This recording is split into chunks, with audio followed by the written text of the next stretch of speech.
Opo, malinaw dun sa na inventaryo pa lang nila yung itinaas nila ayon dun sa pag-uusap po. Ibig sabihin, overprice yung 2 hanggang 3 linggo na ibinenta sa aming fuel.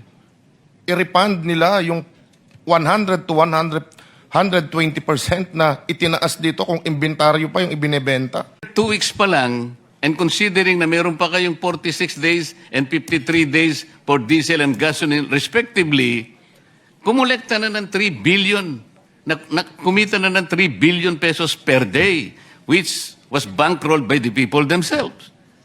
This is the irony. Ngayon, ano yung role ninyo in the period of emergency and national interest is involved already?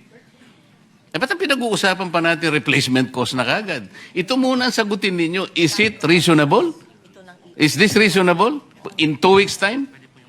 Mr. Chair, again, it's a matter of perspective. When the law says that we may direct the operation, we have to be mindful of again, on price, we have to be mindful of allowing the oil company to be able to replace it on a weekly basis. Okay. Isara natin ang argumento. Did you check the oil companies? Kinuha nyo yung document? Kanino nila binili? Makikita nyo ba kung magkano binili? Did you check that? Have you done that? Not in that Paano mo sasabihin ngayon? Katungkulan nyo ngayon eh. If you are screening, if you are monitoring, okay, sabihin na natin replacement cost.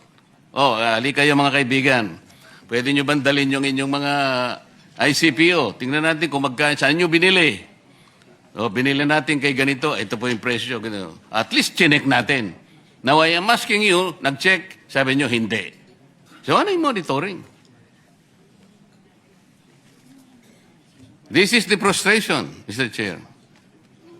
Salamat po. Mr. Chair? Senator, Mr. Balbuena, you want to interject? Ba't ka aalis kung frustrated ka? Wala kang sagot na nakuha. Ha? Bakit ayaw? Kanina pang ilang oras na tayo dito, wala pa rin Mr. sagot. Chair, So go ahead.